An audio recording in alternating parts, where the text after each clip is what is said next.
Welcome, everyone. It's great to have you here. We're going to have a great talk today.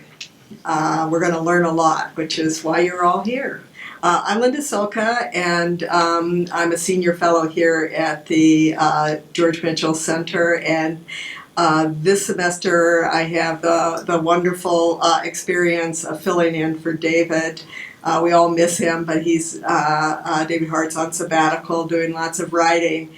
And so we'll report back all the things that we've learned from the great talks that have happened. And I hope that once we finish today and you go home, you have a chance to get on your computer and look at all the other really interesting talks that are going to happen at this same time on Mondays. That are wonderful opportunities to learn and to ask questions. In addition, we have the big lecture that happens on a Tuesday where we bring in someone to really help us learn again, and that will be information you can also gather from looking at our website. And if you have any questions, by all means, come by. Anything I can help you with, I'd be happy to. Today we have two people who are really going to help us learn a lot of interesting things. Dr. Calhoun and Dr. Jansujwicz have done just really, really interesting work recognizing how very, very complicated it is to do research that's going to make a difference, and they're starting to do that. And you can tell from the great title of the talk today, we have a plan, now what? Is it enough to have a plan? What are we going to do? Now what? Supporting implementation of community-based vernal pool conservation on private lands. When I talk to people in the West, they're really surprised at what Maine is like. They really find Maine interesting, but they say, wait a minute, things aren't on public land here? It's mostly private land? Well, we don't know how to do that. How do you think about those key issues, and what do you do, and how can we learn from it? And what they need is to spend time with the two speakers today, because they in a lot of ways are the leading authorities in terms of thinking about some of these difficult, challenging issues. One of the ways that you can contribute to the talk today is after they finish talking, they'd love to hear your questions.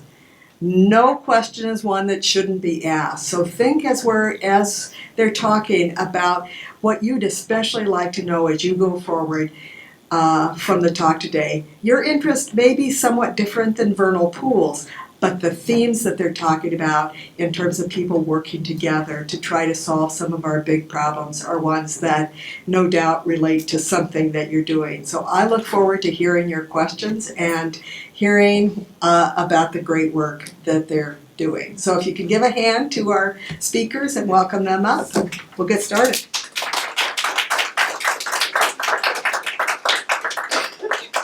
Thanks, Linda. I want to welcome apparently the well and ecology classes here. And who are you folks, so people can ask you questions? And we also have sustainability class, the seminar. Who are those folks? Why are you afraid to raise your hands? We're going to target you. And the other thing that's interesting is I look out in the audience. I'm talking about, with Jessica, the Vernal Pool Special Area Management Plan, which is something that evolved after a couple decades of doing biophysical work on vernal pools and stakeholder work. But I'm seeing, I hope I'm not dying, I see the past and the future. John, sorry to pull you into that, but John Mattis is here, and he is a vernal pool volunteer who has done, how many years have you? 21. 21 years. He started our program, 21 years he's been monitoring vernal pools in Orono. And then over here, Adam from Orono is one of our current partners, and it sort of spans from gathering preliminary information with people like John on a completely citizen science base. Not everyone is as fanatical as he is. Because of him, we have 21 years of data that's being analyzed by a former graduate student of ours. And Adam Toothaker represents one of our current town partners who's interested in how all of that biophysical data evolved into policy making for vernal pool conservation that goes beyond just traditional top-down methods of protection for vernal pools. So the research team is Dr. Jansujwicz here, who will be working on this project with me and co-mentoring Kathleen Bordeweek. If you want to raise your hand, she's a new PhD student with us. We have support for this new project from the Mitchell Center and also from the National Science Foundation and our T program. And of course, the inspirational vernal pool team, it doesn't often get to speak, is the amphibians who have driven this research. They only live within the pools, but because of them, because they have their post-breeding habitat on the forests and the lands where we live, they're an integral part. And I like to think that we're not really vernal pool researchers. We're working for connected landscapes that support natural resources at a landscape scale, rather than thinking of just the amphibians. I would like to go forward. So the vernal pool SAMP, we cannot go into the mechanisms of the vernal pool SAMP today. It took us 7 years to write this plan with a group of developers, economists, biologists, townspeople. It was a stakeholder group that met over 100 times for 7 years with 24 regular members at the federal, state, and local level. And so we cannot go through that now, but it is a special area management plan. And just a little bit about what it is that you will need to know to understand what Jessica's next phase of the work is. It supersedes state and federal regulations, and that means that if you sign on to this program, if a town signs on to this program, and you're in a development zone and you want to impact a vernal pool, if you abide by what is in the SAMP, then you don't need to go through the federal and state vernal pool regulations, which are conflictual and hard to understand and create a lot of stress to rural landowners. It's an alternative voluntary mitigation tool. So without going into much detail, if you impact a natural resource, you have to get a permit from the DEP and from the Army Corps. And you can pay a fee to an in-lieu fee group, or you can do some mitigation off-site, and there's this whole process for how and where you do mitigation. Well, this SAMP group, developed a tool that was locally based, locally driven, with input from the developers who are being regulated and the rural landowners who have vernal pools. And that's what the SAMP is all about. It is completely dependent on landowner participation. Linda had pointed out that a lot of folks are amazed at how much private land there is in the East in general. Most of the wetlands in the eastern seaboard are on private property. So figuring out localist solutions to conserving natural resources in an environment where potentially federal regulations might not be as stringent as you would like, where things may be crumbling, if we can come up with a localist approach where towns can make their own future and say, what is it that gives our town its character and what are we interested in? We're interested in promoting a tool such as that. If you're interested in the details of how the SAMP, the Special Area Management Plan, was put together, there is a paper published on that issue. It's called Turning Contention into Collaboration. And it was led by my PhD student, Vanessa Levesque, who's a social scientist. You'll see that Kathleen Bell and Teresa Johnson, both professors here at the University of Maine, we brought in social scientists to make sense of all this and to help this work. So very briefly, so that you understand where Jessica's work is coming from, what the SAMP mechanism is vernal pools that are in the growth area. This is you might recognize this shape. Vernal pools in this growth area. If you're a developer and you want to impact that vernal pool, instead of going through the DEP or the Army Corps, there's a voluntary mechanism for a developer to say, look, I'm going to abide by the SAMP. I don't have to get a permit. I don't have to wait till spring to count egg masses. I'm going to pay a fee. The land trust will hold that fee, and money will go to a rural landowner that has a vernal pool and some post-breeding habitat. 2 pools to 70 acres. So 1 pool lost to conserve 2 pools and roughly 70 acres. That's what this tool allows. That's relevant because even though there's still a lot of land around this pool, the development zone by definition is an area that Orono is planning on building out. And if you build out around a vernal pool, the pool is still there, but it's not functioning like a vernal pool because it's tied to post-breeding habitat for these amphibians.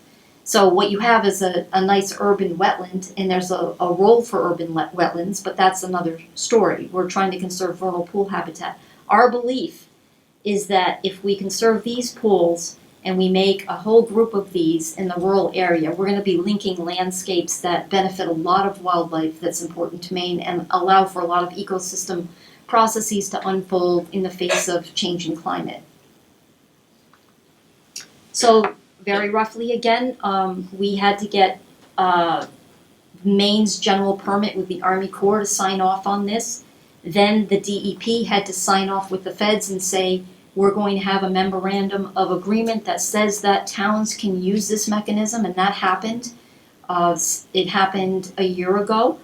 And then the municipality has to pass an ordinance, and the vernal pool conservation zone is actually an overlay district, and all the citizens have to vote on this and pass this ordinance, which was passed in Orono and Topsom. The town gets delegated authority from the state, so the DEP says, okay, you can handle all vernal pool impacts in your growth zone. So they're handing off that responsibility to the town. And then the willing landowners are the biggest piece here, is the landowners, the developers in Orono have to be interested in this program for it to work. And that's where we come in with our current work, which was funded by the Mitchell Center. And something that's interesting, you can see here, I can't get into the weeds of the SAMP, but you can see that it's a very complex process. It involves multiple levels of government. It involves landowners, it involves private property, it involves different aspects of town government. We've been having to deal with turnover of key people in each of these agencies and have to keep everybody up to speed in the program moving forward. So it's pretty complicated. So we have the tool, and it looks great on paper. It was signed off by everyone. It was published in the Federal Register. And now the real sticky question is, now what? We have the tool, how do we implement it? And I'm going to turn it over to my colleague Jessica, who is going to give you more detail on our current focus in the town of Orono towards implementation of this tool. Okay. So first of all, I'm looking out at the crowd and I do recognize some faces, but I wanted to maybe step back and give you a little bit more context for how I'm coming into this project, because I think there's a lot of background that I'm bringing to this project that will help you understand, as Linda said, some of the key issues that really form the context for the implementation of the SAMP. So as Aram said, we have this plan in front of us, we have this tool, but a tool is really only successful if you bring it out and it's implemented successfully. So what happens when you take it out of the hands of the people who are around the table and you bring it out into the human-dominated landscape? Well, I was really fortunate. I was actually Aram's graduate student, and I did some of that work where I went out into the field and I tried to understand the perceptions as vernal pool. This was, I'm not going to date myself too much, but way back when the vernal pool regulations were coming into play in 2007, and I became really interested in trying to understand, okay, well, what do landowners really think? Because it's really the individual actions of landowners on the ground that can give the success or the failure of any program that you devise. So co-produced by stakeholders, this really holds great promise for being able to balance economic development on the one hand and natural resources conservation on the other hand. But the real question is, what do landowners think? Because without their participation, it's going to stay a paper plan and it's not going to move forward. So what I wanted to do first was give you some of this context, and some of the context that Linda kind of alluded to was this idea of how difficult it is to do natural resources conservation on private lands. There's no one type of private landowners. Landowners have different landownership objectives, different priorities, and conservation also has different priorities. So how do we bring those two together? So I wanted to share with you just what some people were saying when I did my research about vernal pools and what they were thinking about when it came to vernal pools. And again, this is to give you some context, to underline some of the challenges that we face in implementing the SAMP in a private lands context. This is actually something I received when I did a survey. Rather than fill out my survey, some kind person sent this back to me in the mail. And I included it here because it just gives you this sense for that they're really vernal pools. Just the word vernal pools can elicit a lot of fear. It can be the target of a lot of landowner ire, along with shoreland zoning, natural resources. So in the next few slides, I'm just going to share with you what landowners actually said to me when I asked them what they thought about vernal pools. So for the most part, when I talk to landowners, and I'm finding this was from previous research, but some preliminary work we're doing right now, we're seeing some of these same themes that are coming out as landowners talk about their property and talk about vernal pools. And most people say, you know, it's really not about the vernal pools. They like frogs pretty well enough. But it's this idea that there's these layers of regulation and this incremental taking of their private property rights. And so that's a concern for them. And again, it's the same theme where landowners say, yeah, I respect what a vernal pool, it does its thing. I may not understand all the ecology about it, but I understand that they're important in the landscape. But their issue is, you know, I don't need someone to tell me what to do. I, in fact, am the best steward of my property. So just stay out of it and I'll take care of it. And then this is probably not surprising to you that there's a lot of economic concerns when it comes to this idea of vernal pools. If a landowner hears the word vernal pools, they think, oh no, I'm not going to be able to do something with my property. And this one particular landowner, I love the way this is framed, but he said, you know, if this goes vernal pools, and what he was referring to was, if it becomes a significant vernal pool under the regulation, then I may be told I can't do something on my property that I really want to do. And if I want to sell part of it for a house lot, the location of the vernal pool on the property may keep me from doing that, and that's going to hurt me financially. Economic concerns was a theme that we heard throughout, and it wasn't necessarily if a landowner had an intention to build. A lot of landowners say, during my lifetime, I don't really have an intention to build, or they say in the foreseeable future, I don't want to build, but I may have to send my kid to college, I may get sick, I may need the money. So they were worried about the vernal pool down the line. You know, if I have to sell this later, what does that mean to me? I have no imminent development plans, but I am really concerned about entering into any kind of agreement that may hurt me somewhere down the road. And I do want to step back for a minute and say that it's not all doom and gloom, that there were some people who said, I have a pool on my property and I love it. I love the birds, I love the recreational aspect of it, the educational aspect of it, the aesthetics of it.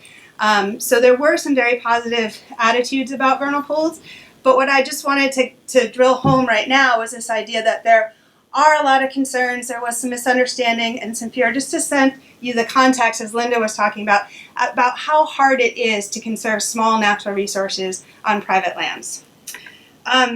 So as researchers, this work that we did leading up to the current work that I'm going to talk about now really set the stage. And we know that landowner participation is key to success of any management plan. In our case, the Vernal Pool Special Area Management Plan. We know that engaging landowners, having landowner participation is really important.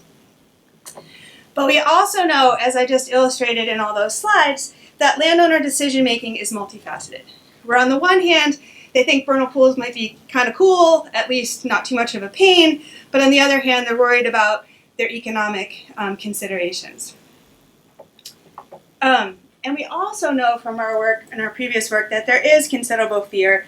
If someone has a vernal pool, they're worried about being regulated more in the future than if they did not have one. There's a lot of distrust. It may be related to vernal pools, or it may be related to some other relationship they have in their town or with some level of government, and they don't want someone coming on their property and telling them what to do. There's also a lot of misunderstanding, as Aram was pointing out in some of the earlier slides, about what it means to have a vernal pool, about what area you can still develop around a vernal pool. And we just noted just a general lack of information. So as researchers, we took all this in and we stepped back and we said, okay, where are the gaps? What is the next project that we need to do? And so we really came up with this. There is a challenge, but we also, as researchers, saw an opportunity. And we said, we know there's a lot of fear, there's a lot of misunderstanding. The key is to improve communication. And this is not only communication with between researchers and private landowners, but somehow to increase communication between landowners and those that they talk to, whether it's their town planner, whether it's someone at DEP, whether it's their neighbors, but to figure out how to create a better landowner network. And what was really cool about this research, so then I left for a while to do some other stuff, and now that I'm coming back, what's really cool is to say this is still on the table, this idea that we need to improve communication between stakeholders and researchers. And what was really exciting when Aram gave me a call and said, the SAMP is done, we're moving forward, what do we do next? Was that when we were working with our stakeholders, they actually identified the same gap. So it wasn't just the researchers and the ivory towers saying, hey, you need to really improve communication, and we are going to tell you exactly how to do that, and we will lay out the steps for you. But instead, it was something that the towns knew, the SAMP landed on their lap, and as Aram put in the flow chart, if you remember, a lot of the responsibility then for moving forward with implementation is at the local level. It's in the hands of the town offices and the hands of the local land trust, and it again requires a lot of landowner participation. So there was this need to figure out, well, how do we move the SAMP? How do we tell the landowners about it in the first place? And then how do we find out who may be willing to work on this with us? And so we were approached by one of our town partners saying, hey, can you help us figure out how to do this communication? How do we communicate, particularly with those rural landowners, the ones that have to be willing to engage in the SAMP for it to work? Supported by the Mitchell Center, this was happening last fall, last winter, and we had this gap where we had some urgency because the SAMP had hit the ground, it was ready to move forward, and we didn't want to miss tracking what was happening with the SAMP. Because the idea was if there were mistakes that were happening along the way, if there were some things that needed to be tweaked, we wanted to keep track of that. Because our larger goal was then to figure out if we can do the SAMP in one place, how do we continue to move around to some other places? How do we enhance implementation in diverse community contexts? So our work here, supported by the Mitchell Center, then took a first step at this. And the first step was then, how do we improve communication with rural landowners? So the next slides, I just want to give you, so this work is starting. We've just started scratching the surface of it. So I wanted to share with you what our approach looks like. Importantly, it's a engaged research approach, so we expect some of it to change as we continue to work with our local partners, as we continue to meet with landowners and get a better idea of what it is we're working at and what some of the bottlenecks are, what some of the challenges and obstacles are, and how we might be able to tweak our own research to match those needs. So we began filling in the gap with support from a number of different things that we were working on. The first thing was a course that was taught by Mac Hunter, Aram Calhoun, and Bridie McGreevy called Communication and Facilitation for Conservation. And I don't know if I see any students in the crowd that were there, but if I'm missing you, please jump up and down. But we brought some of these case studies into this course, and one of them was the Vernal pool. So we got some great help from some of these students who weren't working on this day to day, but could kind of take a higher level and say, here's some things you should be thinking about. They did read some of our past research, but they kind of said, okay, this kind of works. We recommend you do this. So they gave us some really great ideas on how we can start engaging with the rural landowners. And so we're really taking that information to heart, and I'll loop back to that in a minute on how we're using the work that the students did as we move forward. The second piece is the sustainability grant that I told you about through the Mitchell Center. That's really supported our work and Kathleen getting started. So we're really grateful that that really filled in a gap in our work right now. And then another exciting piece that just got funded a year ago, the NSF NRT, the Research Traineeship in Conservation Science, which supports our wonderful Kathleen, who's starting with us. So we're really taking all of this and bringing it to bear on our work moving forward. So just to give you an idea of where we're working and what we're planning to do, we are starting with this idea of model towns. Again, the idea is if we can successfully implement this somewhere, have a showcase town, have a town where we've really worked through some of the issues as we've been going forward, then maybe it'll make it easier to roll it out in other towns.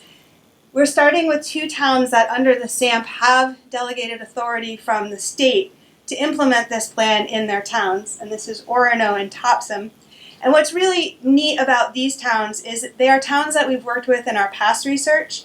So we have relationships with them, we have strong partnerships with them, a lot of trust has been built with them to be able to work through these issues. And we also found, particularly in Orono, we are working with strong leadership, and that's really important when you're working through collaborative work together to have the trust and strong leadership to get things still rolling. So with the help of the NRT and the Mitchell Center, we're starting to roll out some work in these towns. And our approach, what it looks like is something messy like this funnel. And I have to admit, when we were first starting to think about what we were actually going to go do on the ground, my first reaction was this stepwise approach. We would start with something like interviews, and we'd go out and talk to landowners, and then we'd move to the next step, which would be information sessions, and the next step would be focus groups. And I realized that it wasn't as neat as a stepwise approach, and so Aram said, how about a funnel? And that seems to make more sense. So we're bringing all this information that we're getting from these different participatory type research and using it to come up with our communication plan. So I'll tell you just a little bit about what each one of those bubbles and what we're hoping to do in those bubbles. And this is where the work from the class really came in, and we used some of their ideas as we were building each one of these bubbles. And we're kind of in this exploratory dialogue part, which is where we felt like we wanted to do some informal conversations with landowners just to tack back and say, are some of these key issues, again, that Linda was talking to about private property, about vernal pools, are they the same that we were seeing when we were starting this work before? Are we seeing these same patterns? And we really built those dialogues into 3 things. So that the part where we're trying to figure out what do they think about vernal pools. And then we just wanted to know, do they even know what the SAMP is? Have they even heard of the Special Area Management Plan? If so, where did they hear about it? What were their initial thoughts when they heard about it? Did they have questions? If they had no idea, which is more than likely what we were expecting to hear, then we would say, are you interested in knowing more about it? What intrigues you about it? What information can we provide? And then the third piece that was really important, because the idea is we'll start talking to landowners, but we want to reach out to more and different types of landowners. But we really don't know how landowners like to communicate. And so the third question was just soliciting their advice. Hey, how should we talk to your neighbor over there who's got 2 great pools and 70 acres, or whatever it was. But how do we talk to other landowners? How do they get their information? What format is most useful? And so getting some feedback. And then the idea on the information sessions was provide just another alternative way to get the information out there about the Special Area Management Plan. So they would happen within the towns where we would just talk about the Special Area Management Plan. And again, the hope is people would come who are just maybe interested, could come out and find a little bit more about it, give us another opportunity to talk to some of the landowners there. And then the focus groups were a little bit more targeted. And again, this is something that came out of the work of the students from the class, that they said, some of this Special Area Management Plan, you saw the flow sheet Aram put up, it's really confusing.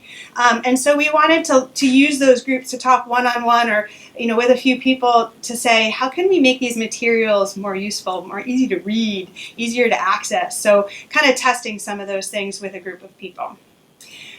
What I really wanted to show in this, so we're using a lot of stuff that the students told us, adding on to some of our past research. But the most important part about this process is that we're doing it in an engaged research approach. So we're not just saying to our local partners, we're going to go out and find this information and we'll come back and report to you. But they're actually helping us in each stage of this work. They're helping us in the design of the work.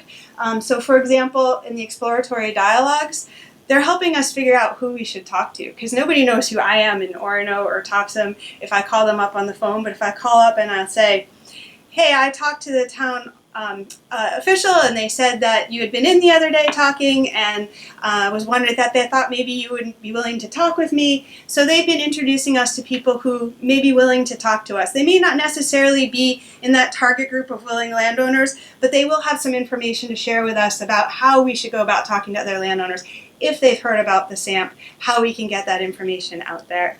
The information sessions, it's even the logistics of that the town has helped us with. What time of day should we have it where people are going to actually come watch this? What should we talk about? How many should we do? You know, what time of year? How do we advertise for this? How do you usually reach out to people in your town to get them to come to these things? So it's been with a lot of input from our local partners. I would say we meet monthly at least, but there's a lot of email correspondence that goes on. So we're trying to work as closely as possible, because the idea is when we come up with something that we share with them, that it will be something that they can use that is useful for them as well. So in a nutshell, it's a pretty cyclical process. We hope that there'll be a lot of feedback to keep changing it. And so I guess that's what might use the term engaged research, where I hope that as we continue to work with the landowners and the partners, that we'll continue to adapt our strategy. So when I'm here next time, it may look a little different, but this is the approach we're going with at the moment. And so using that just with some of the next steps, and then we're hoping to get some of your feedback and questions. Like I said, we're just starting this work. We've started some of our preliminary landowner interviews. We have one of our information sessions coming up in the middle of October. So we are moving forward, learning some cool things. But some of the other things that we're doing alongside this is there is a website called Of Pools and People that was started after my work. So I think it's been around for maybe a while. And the point is, it's been around a while and it needs some updating. So we're going to update the Pools and People website to include some of the SAMP material moving forward. So if you haven't checked out that website, check it out now, but also wait a couple weeks and check it out again once some of these changes and updates have been made. But we've learned a lot since that site's been there, and so including some new materials. Again, linking the work to the NSF NRT. And another exciting thing that's come out of this work, so the larger picture of all of this is trying to understand how local approaches can move conservation science forward. And so Vernal Pools has been one case study in a larger work that we're doing that looks at these localist approaches and how they can fill in some gaps in planning and conservation. So there's we're working with colleagues in shell fishery, tidal power, herring, to try and work on this and put together a grant to help us continue to move forward with both the vernal pool work in a larger context. And then lastly, again, if you think back to our long-term overall goal, it wasn't just to implement it in one town, but then to be able to have other towns that successfully adopt this special area management plan, and starting to work with, it's a conservation collaborative in southern Maine, Mount Agamenticus to the sea, and working with them on the SAMP, so we're starting to have some preliminary meetings with them as well. So the work is really ramping up. It's really exciting, and I know Aram and I would love to hear your questions and your feedback and your thoughts on this. It's a large project that keeps going through different iterations, and I'm thrilled to be part of this part of it, and look forward to your comments and questions.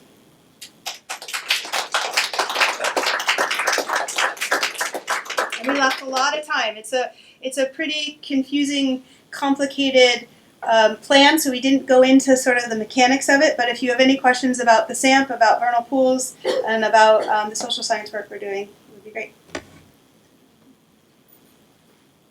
Yeah. For people who are like, I want to do my vernal pool on my property when I want,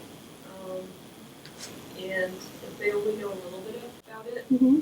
how would you go about educating something like that who's kind of unwilling, but might change their mind about their property if they knew more about what's going on?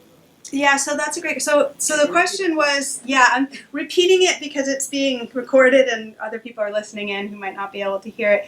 So if you have, and you can, I'm just phrasing it, so if I get it incorrect, please let me know. But if you have a landowner who feels like they already either know what to do on their property or don't want to do anything on their property, and they might be very unwilling to engage with you, how do you get the information to them? How do you let them know more about the opportunities that may be out there? And we've actually talked to a lot of people like that who don't mind talking about their property and their pool, particularly when I was a student. They do like talking about it. And I think it took figuring out what resonates with them, and sometimes it came in at the very end of the discussion, so I'll give you two alternative examples. If there's one landowner that wants to develop, not willing to talk about entertaining any conservation easement, just wants to know what they need to do to develop, and putting the information where they go to get permissions to develop, so through the permitting process, the information there. They also didn't realize, so at the end of the conversation, they didn't realize that they couldn't do anything around their pool, and the more questions they asked, they began to realize that there were perhaps alternatives that could work both. We weren't saying you can't develop, but that there were alternatives at the end that said, it's the configuration, you can build this way. And they were willing to entertain that because they said, again, what resonates with them, that might actually make this 4-house subdivision, if I actually leave the pool, it might actually increase the aesthetics of the area, so maybe. And then on the other hand, if you have someone who is not necessarily an unwilling landowner, but they bought the rural land because they wanted to be out there away from people, they wanted their property, they felt like they already knew what to do with the pool, and they were the best stewards. And at the end of that conversation, it came down to, the statement they said was, I don't plan to develop in my lifetime. But then they realized that they're not going to be around forever, and what will happen to their property after they pass away, or it gets passed down to somebody else who may not have that attitude where they don't want to preserve their land in perpetuity. So then they said, how do I find out more about that easement? So again, it's finding out what resonates with that landowner, and it does take time. You're always going to run into people who you've hit a roadblock, and you just have to figure out where you can put that information that they may find it. I have one thing to add to that, if I could. I think part of your question was, what if they don't want to engage at all, right? They're not interested. So the difference between the work when Jess was working that we were doing years ago is that was when the vernal pool regulation had just come out, and there was no discussion. Every significant pool is regulated. This is voluntary. The only reason the SAMP got as far as it did is because it's voluntary and it pays them. Okay, so that's brought a lot of rural landowner interest in, the ones who would say, I'm a good steward, stay off my property, or would say, don't tell me what to do with my property. We've given a voluntary option that pays them money. So the issue of a takings of rights has gone away. And then the ones that don't want to engage, that's okay. The whole reason the SAMP is working is because it pays attention to economics and it's voluntary. Otherwise, it never would have been passed as quickly as it was in the Federal Register. That was the trick, is getting it in there as a voluntary program. So you just sort of have to figure out how to work around those things. It's totally in the weeds, but I'm gonna ask anyways. Will the towns use aerial photos and NWI maps to identify really nice vernal pools on private landowner property? 1, and 2, will the towns be brokering the deal to get the market value for the landowner, or is that just something that's gonna happen and evolve as part of your project? So in order to, Can you repeat that question? the towns have maps to pre-identify vernal pools for the process, and then how do you go about establishing what the market value of the land is and what the landowner is going to be paid? So those are excellent in the weeds questions. Real quick answer to that is, in order to be a town that subscribes to the SAMP, you have to jump through several hoops. 1 is you have to have a comprehensive plan. 2 is you have to have some level of pre-identification of vernal pools, and we've done a lot of the towns through citizen science programs. Orono has a map, Topsom has a map, 13 other towns have maps, particularly in the rural zone. And landowners can add pools to that map. It's not a static map, there's pools that were missed. But there has to be some due diligence of identification of natural resources. We have a complicated, it's not complicated anymore, but it was a complicated process of criteria for what meets a vernal pool that can be called a conservation pool. So there's a step of criteria that has to be gone through.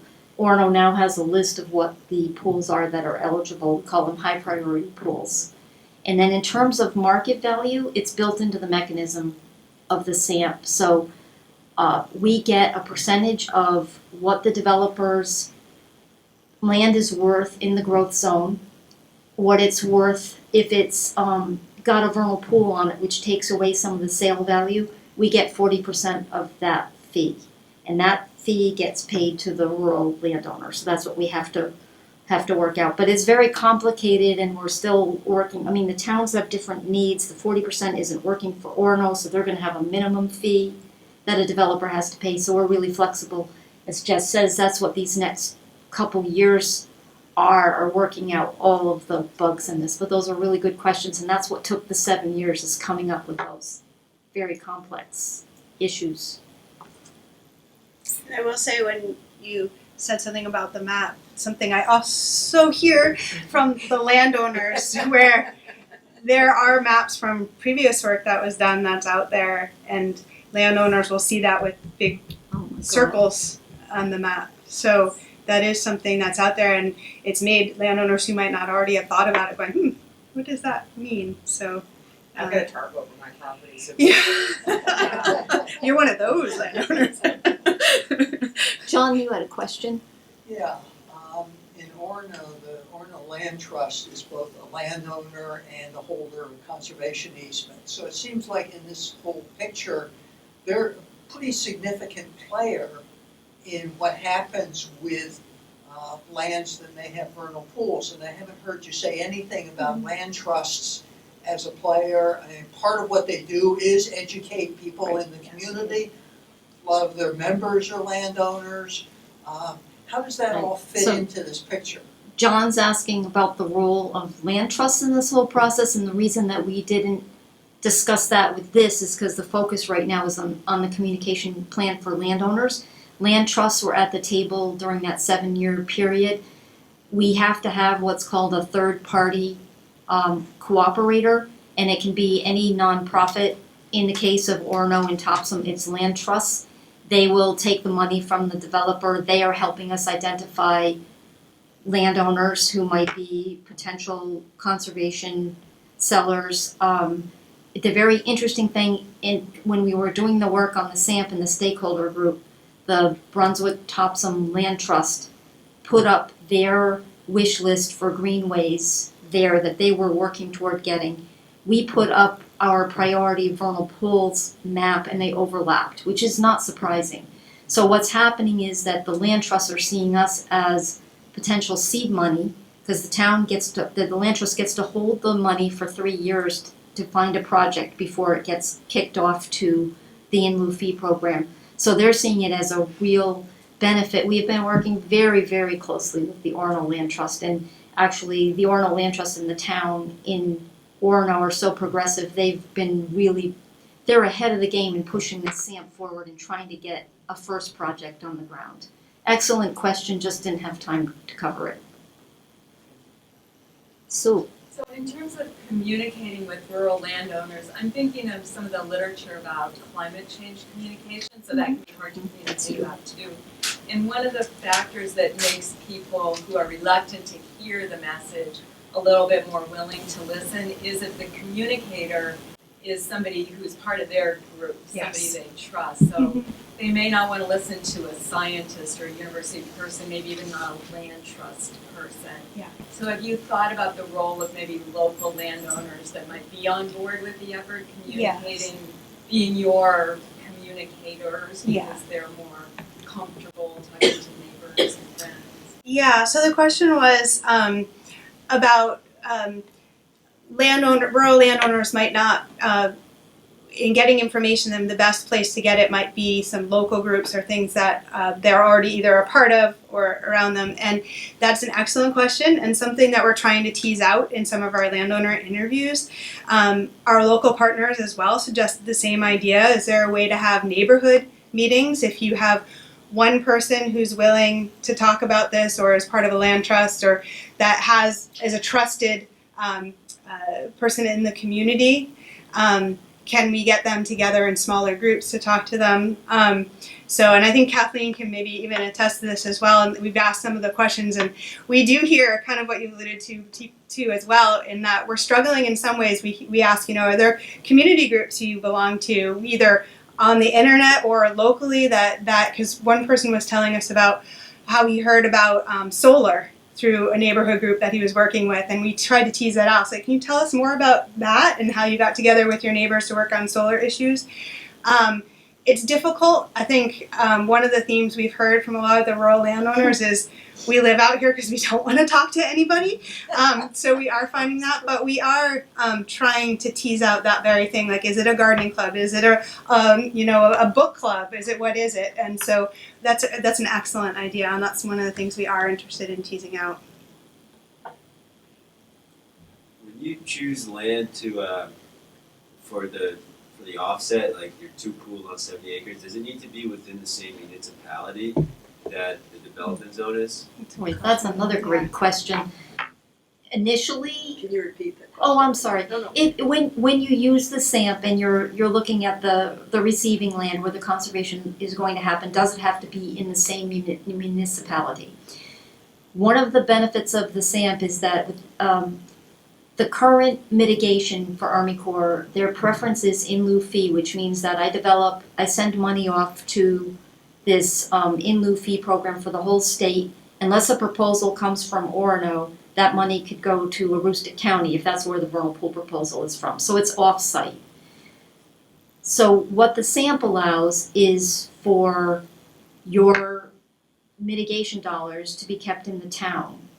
However, if you can't find a willing landowner in the town, since amphibians do not go by town boundaries, you can use a contiguous town. We came up with examples of where in Topsom and Brunswick, one's highly developed, the other has more open land. Why not take development dollars and put it in Topsom from Brunswick if there's more rural land? The land trust thinks that's a great idea too, and it is a Brunswick Topsom land trust, and so it's very easy that way. But yes, our priority is in the town, but then contiguous or whatever the scope of a land trust is. So we're hoping that this can blossom to sort of a regional approach to conservation. Excellent question. The land trust pays the taxes on, or there's no taxes paid on the land that's conserved? So the question is, does the land trust have to pay the taxes on the land that is conserved?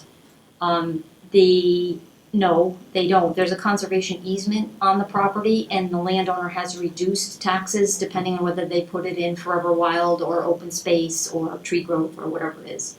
And I've learned from going to a talk on conservation easements just last week that every conservation easement is different and what's going to be worked out. There's no, I can't say exactly what it is, that they're all going to be tailor-made. So to work with the landowner, what they want, what they're expecting. You probably know that already, but I didn't.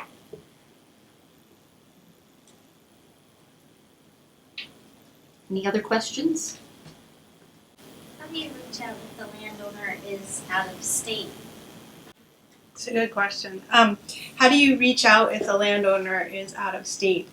Well, we did FaceTime last week with a landowner who was in Serbia. That was interesting. I would say, in my previous research, I had the same problem where you had an absentee landowner, and that was often hard. So I would send letters and, often not hear back. The difference I see now, people are very quick to respond with email. So this particular gentleman responded right away, and we had a nice FaceTime conversation, and we'll meet face-to-face when he is back. So employing some of those technologies, if they're willing to engage, it worked quite well.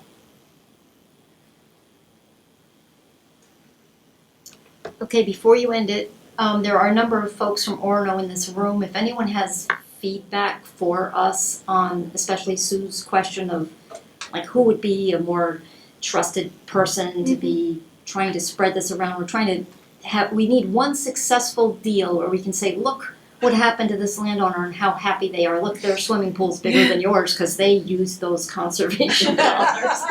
But if you do have any feedback for us, we are so open and hoping that we get some feedback here.